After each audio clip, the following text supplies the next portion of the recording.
The $552.9 billion 2022 budget was presented to the National Assembly a mere 2 weeks ago by the senior minister in the Office of the President with responsibility for finance, Dr. Ashni Singh. During that presentation, the budget was touted to be the country's largest budget and the first to benefit from financing from the proceeds of the Guyana's new and emerging oil sector, $126.7 billion. Since then, the debate on the government side has been that the budget is a critical component in the response to the high cost of living since it is people-oriented. On the other side of the table, the opposition party members have openly expressed a belief that the budget is anti-poor and anti-working class.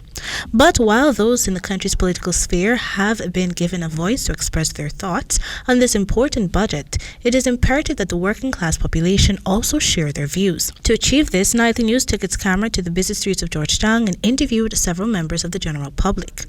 Eslyn David relayed to this newscast that with the present high cost of living, a mere $30,000 for school children is a slap to the face. To this end, she believes parents should be given the grant triennially. School clothes is very expensive, cost of living very high. Now when we gonna go and buy a boots for a child at, like we said, $25,000. Yeah, I know the price of proper school boots is $25,000 for proper boots for a child.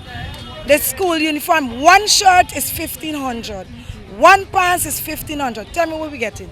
More so, when it comes to the $3,000 increase on old age pension, David is of the belief that the country's elderly deserves more. Pensioners of in the whole, when you check out the medical scheme thing, the medication, it's very expensive. By the time they finish buying, they look after gas, they look after electrician, and they have nothing. They still got to get food. It is important to note that in the 2022 budget, the Because We Care school cash grant was increased to $30,000 while old age pension was increased to $28,000.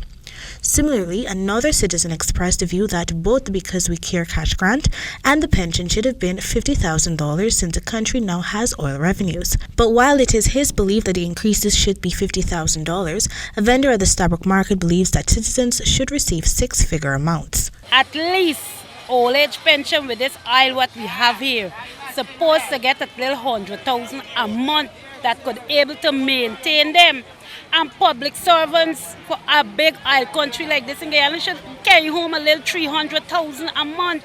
She is adamant that the budget does not cater for the poor and working class as being touted by the government. It doesn't cater for poor people. As far as I could see the budget, it's all about the private sector and nothing for the poor man on the face of this earth in Guyana here.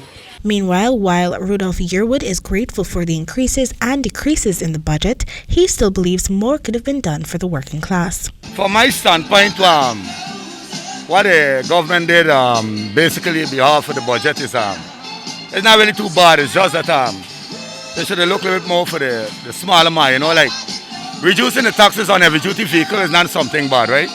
The pension for the old age pension, at least they could have done something a little bit better than that, you know. And when it comes to the decrease of excise tax, this taxi driver shared his opinion. It moved from $203 to $198 per litre, which is just $5 per litre.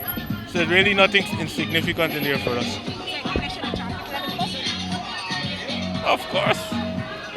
They should have removed it completely. Excise tax on gasoline and diesel was decreased to 10% from 20%. For the HGP Nightly News, Kendell Richmond.